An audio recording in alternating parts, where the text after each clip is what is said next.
one of the things that I do with my clients is we go through a 30-second elevator pitch, right? Because it's very similar to having a media-friendly message, because Sabrina, you're giving me 19 or 20 minutes, but the reality is if I were to go on the news right now and they would say, hey, Adel, can you talk to us about media strategies and marketing?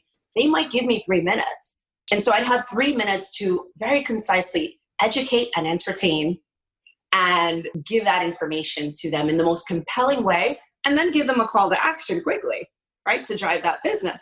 So the message that you have in mind is really, really important. The next one is image and branding. And these are all things that we need to have in order to attract producers to us, in order to attract the media to want to cover our books, our events, our services, our companies, our practice, or want our expertise on TV. So image and branding, how do you portray yourself, not just physically, but also on your social media channels?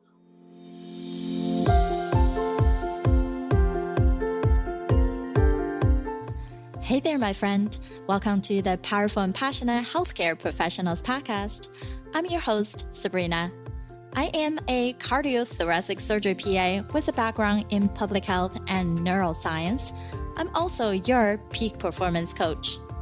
I had to say no to working extreme long hours where I was always on call and feeling exhausted, underappreciated, and undervalued, and said heck yes to a life and career that elevates my energy and passion without compromising my health and sanity. Now I'm on the mission to support ambitious healthcare professional like you with a demanding career to become a confident leader who are living purposefully and fulfilled to truly be both a powerhouse in your career and a passionate person in life. Let's start our journey today.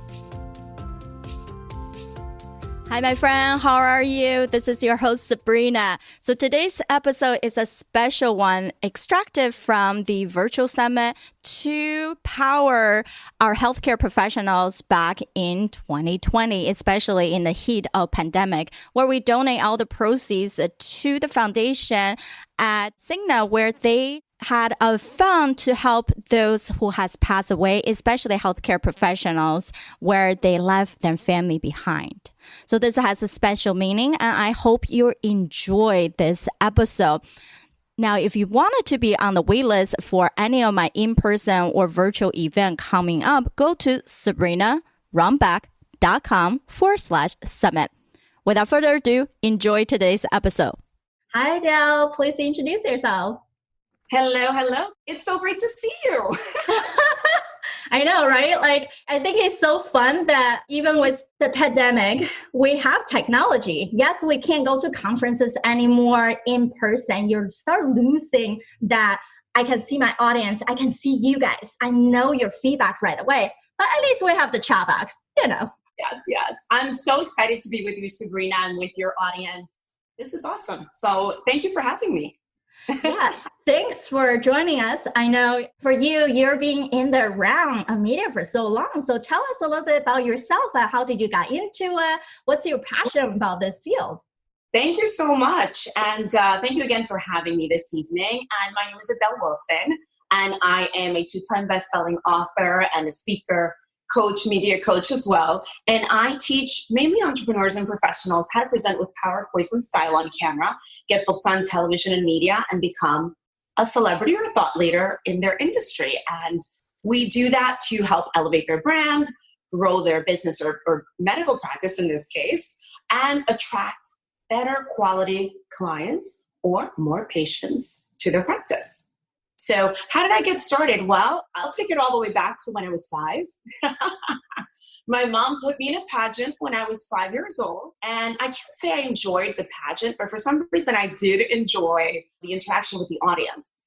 And so I realized very, very quickly that I enjoyed performing. From there, my mom put me in modeling school and acting classes, and I did plays.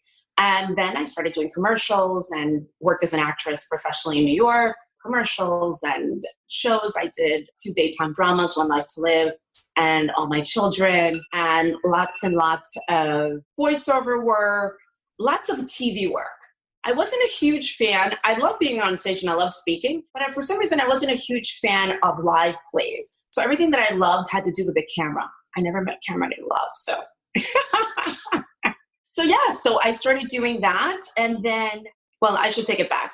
I went to college, then I went to graduate school, right? I went to NYU, and then I went to Columbia University for my master's degree in psychology, which makes a lot of sense with coaching and makes a lot of sense with character breakdowns when you're acting as well. And so did that. And once I graduated, I started hosting a show probably within a month, a bilingual entertainment TV show in New York. I speak Spanish fluently as well. And so did that. And I also love teaching. I mean, I went to Columbia University's Teachers College, and I always saw myself coaching and consulting and speaking. And so I also found an opportunity that same summer to do corporate training.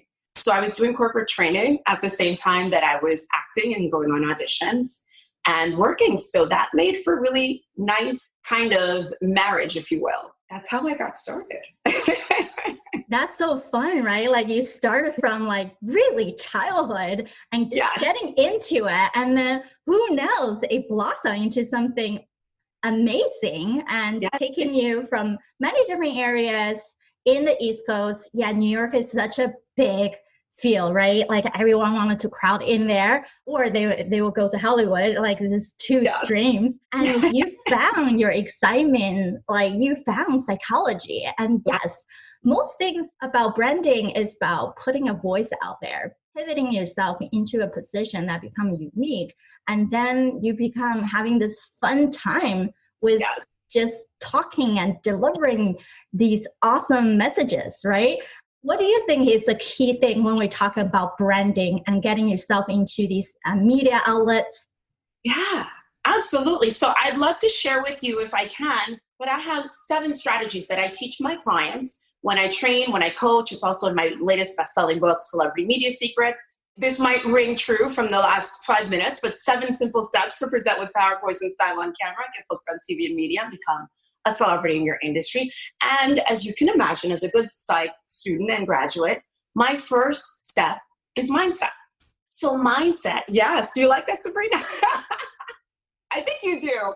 I think yeah, right? Like a majority of what I talk about is the mental immunity, right? Yes, that's right. That's why I thought that would resonate with you and as well as your community and your audience tonight. So mindset. So it's what do you do prior to going on camera to make you feel relaxed? Because a lot of people feel stage fright, right? The number one fear that we have, it's funny that it's above death, but it's public speaking, right? And then whomever is a public speaker, they think, oh, it's fine. It translates into on camera. It doesn't always.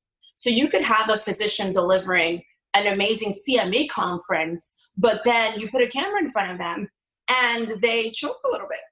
And happens with lawyers, happens with professionals. And that's okay. And that's normal. They don't teach it in medical school. They don't teach it if you go to school to become a PA, right? So these are skills that can be learned outside of your professional studies. And that's a good thing. It's an acquired skill. And so mindset, do you meditate the morning of? What do you do to try to minimize that anxiety? I also encourage visualization as a technique, and just visualizing your host, if you're on a show like this, or you're on a TV show or in the news, visualizing your host just enjoying the conversation, that you are sharing value with the audience and that it's well received. So visualization, meditation, prayer, there's so many of them. We have a very short period of time, so I want to jump to the next one. The next one is message. So just being really clear on what type of message you want to share with your community. If you've written a book, what message you want to leave with your readers. If you are on a one-on-one interview, if you're the host, what is it that you'd like to deliver to your audience? And then if you're the guest, what is it that you'd like to present and how would you like to present yourself and your message? And there are also different channels by which you deliver your message. And I'm jumping to the next one, but that's message. And knowing your message is really important. One of the things that I do with my clients is we go through a 30-second elevator pitch, right? Because it's very similar to having a media-friendly message, because Sabrina, you're giving me 19 or 20 minutes, but the reality is if I were to go on the news right now and they would say, hey, Adel, can you talk to us about media strategies and marketing? They might give me 3 minutes. And so I'd have 3 minutes to very concisely educate and entertain and give that information to them in the most compelling way, and then give them a call to action quickly, right, to drive that business. So the message that you have in mind is really, really important. The next one is image and branding. And these are all things that we need to have in order to attract producers to us, in order to attract the media to want to cover our books, our events, our services, our companies, our practice, or want our expertise on TV. So image and branding, how do you portray yourself, not just physically, but also on your social media channels, on your website? Is your message consistent? Do you have certain company colors that you'd like to display? Yeah, I think so, because it's definitely important to not only think about our mindset, right? Like, where are we? Are we feel confident about our messages? How are we delivering that? And then that is really the message itself, right? Most people are hearing us and seeing us with that energy that they want get to you, not just what you tell them. I believe all of us would know in medicine, we tell patients a lot of stuff, and then it goes 1 year in, 1 year out. So the message itself is not even as important as how you're delivering. And then even with the image and branding, yes, because they attract people to you. And these bright color, these bigger fonts versus something you can't hardly read. That's awesome. Keep going. Yes. Oh, thank you. Thank you. So that actually brings me to, so your website, how you portray yourself on social media. Obviously, there are some nuances. Each platform is certainly varies, right? And so, like, I'll give an example, and I'm very sure, familiar with this, but LinkedIn is a very different platform than, say, Instagram. And so knowing how to maneuver both, you can deliver the same type of message, but maybe the presentation is different. You might play with some emojis on Instagram that you won't do that on LinkedIn, perhaps. It's a little more serious of a platform, a little more business driven. Instagram, you can have a little more fun with. So knowing your message and where you're presenting it and how to present it so it's well received by that audience, kind of always like knowing your audience is a part of that. And also just how you put yourself together. So for example, yesterday I was delivering a talk, very similar, but to real estate brokers. So to Century 21. So shout out to Century 21. And so we were talking about the importance of how you put yourself together. And what are the expectations of your audience or your patients? What do they expect to see? A doctor, a nurse practitioner, a PA, how do they expect you to be dressing? And oftentimes you'll be in a uniform, but other times you won't. And so it's kind of living up to that expectation as well. That's important. I think that's it. So your website, just the way you put yourself together, even your book. They say don't judge a book by its cover because everybody does. Unfortunately, I wish that was not the case, but it is. And so the way we put ourselves together is really important as well. People make a judgment the first 3 seconds that they see us. So keeping that in mind, and TV and media is a very visual medium. So it's very, very important, obviously, what's up here and what you're going to say. But the first thing they'll see is your image. So it's important to take care of that and be cognizant of that.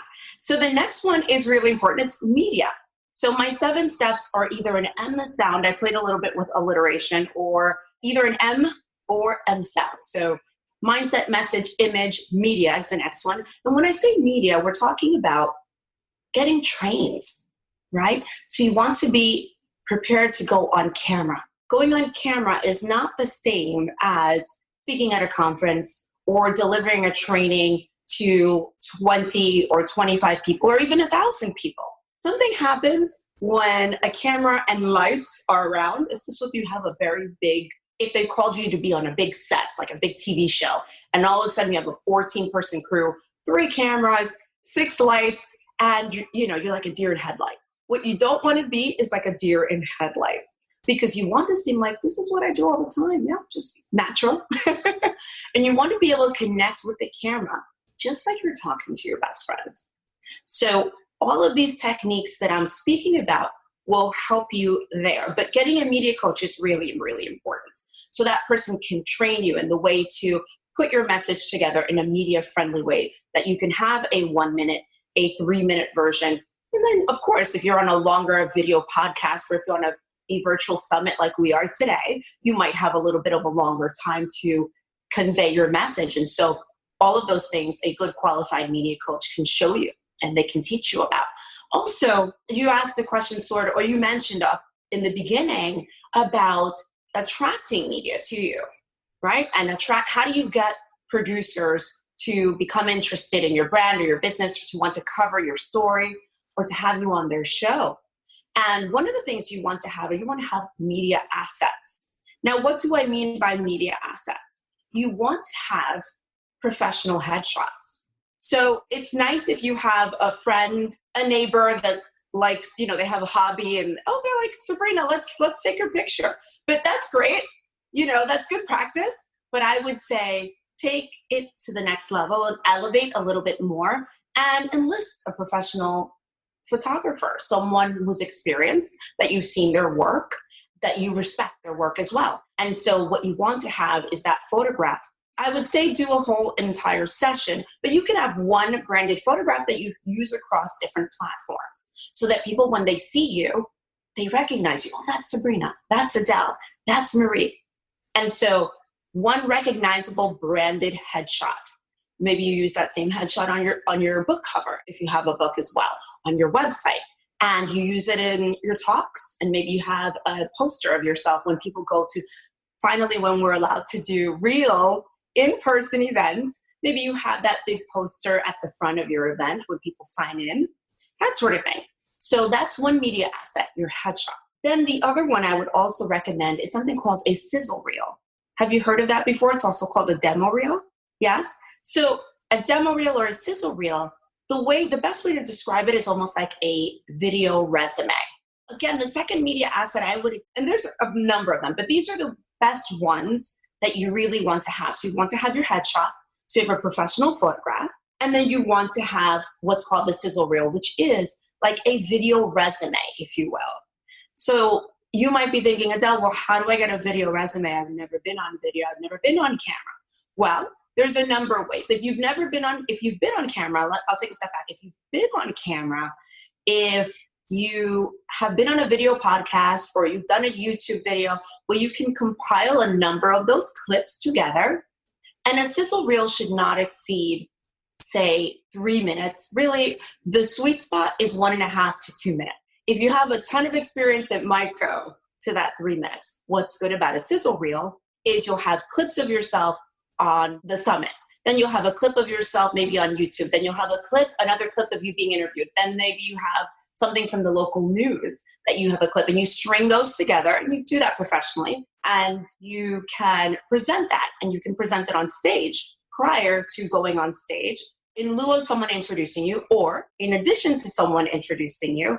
Hey, coming to the stage now, Adel Wilson, best-selling author, but before she comes on stage, take a look at this. And so it would be my sizzle reel, and I do use that often when I do my own virtual summits, and sometimes when I do my interviews and it's a longer form, like an hour, I would use that. And so I would recommend that as well. And then a third one really quick, is just to do business videos. So sharing your expertise and your knowledge so that producers, when they go to your website or they go to your social media, they already see, oh, wow, Sabrina really knows what she's talking about, because you're doing a series of these 1 or 2 minute videos. I would say try to keep them short because people have a short attention span, but 1 to 2 minutes. And just talking about whatever is your area of expertise. If you're a cardiologist, if you're a PA in cardiothoracic medicine, or if you're a dermatologist, if you're a nurse practitioner in neurology. So I don't know, whatever the expertise is yours to know, but to demonstrate that you know what you're talking about through talking about it.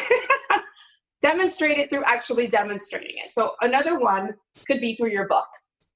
And I'm on my 3rd book now, and I also help my clients publish books as well. But having a book really says, this person knows what they're talking about. Let's bring them onto our show.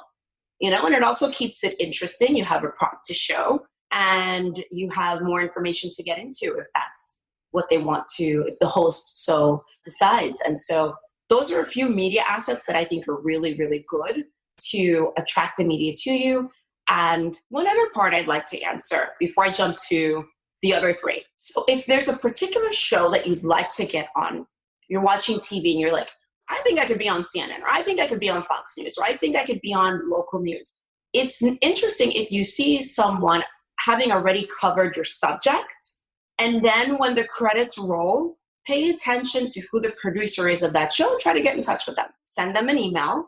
By the way, this was a great strategy that was provided to me by a good friend of mine. Her name is Adrienne Lopez, and she was the former head of CNN, HLN, when it was HLN and CNN together. And I interviewed her for my book, Celebrity Media Secrets, and I loved that strategy. Just looking at the credits, trying to reach out to that person, but don't reach out to that person unless you have your media assets in place, because it's one of the first things they will ask if you have a sizzle reel. They want to see you in action. It sounds a little bit like the chicken or the egg, but if you enlist a good quality media coach, like for example, I offer all of these media assets for my clients. They come to the studio for the day. Apart from doing the coaching, they walk away with their sizzle reel, their headshots, their business videos, as well as a signature interview that helps to brand them. So that's really, really important. And then the next step is marketing. So it's where do you distribute your message? Alluded a little bit to that when we were talking about image and branding, but your marketing is really important. If you don't have marketing in place, you don't have a practice. If you don't have marketing in place, it's like the engine. It's like a car without an engine. So that's marketing. Then momentum is, hey guys, once you get trained, once you put all of these things in place, you will begin to progress. Opportunities will come your way. Just say yes. Say yes to the opportunities that come your way. Obviously, you want to make sure that you're on brand with that. And then the last piece, the seventh piece to my Celebrity Media Secret System is make a difference. Make a difference with your celebrity, with your level of thought leadership, with your level of expertise. Now it is time to bring attention, like you are, Sabrina, to a cause, to a charity, to something you believe in, and bring some publicity to that as well, because it's not just about us. It is also about how we help humanity. Those are my 7 steps. That's awesome. I know Adel has her book, and then something that goes along with the 7th step is her celebrity media book. And then you can actually get a free copy. She is sending those out. And then I believe is to text Media 101 to 33777. Perfect. Correct? That's exactly right. Awesome. And then before Adel jump off, really quickly, we ask our speaker to do a quick reflection. We're all experts, but we're all needing to have more self-aware in our life. So as every day we have got on with our speakers, they gave us a 30-second reflection on the assessment they took. So what was your biggest takeaway from your assessment? Thank you so much, Sabrina. So I think self-awareness is everything. And also investing in yourself is everything. So it's important that as we move through life as professionals in our personal lives, that we are cognizant of where we are. So taking your assessment kind of gave me a second to, hey, you know what, where am I right now with all of these questions that Sabrina's asking? And it took me a moment to kind of assess where I am in my own life. And that was very, very helpful. And I think a lot of things have changed in an interesting way, of course, due to the pandemic. And I think we've all been home more than we've ever wanted to be. And there's a lot of time for reflection. So I think that just helped to highlight it. And I appreciate you bringing that to the table and allowing us to do that as speakers. So thank you. Thanks for sharing your time and knowledge with us.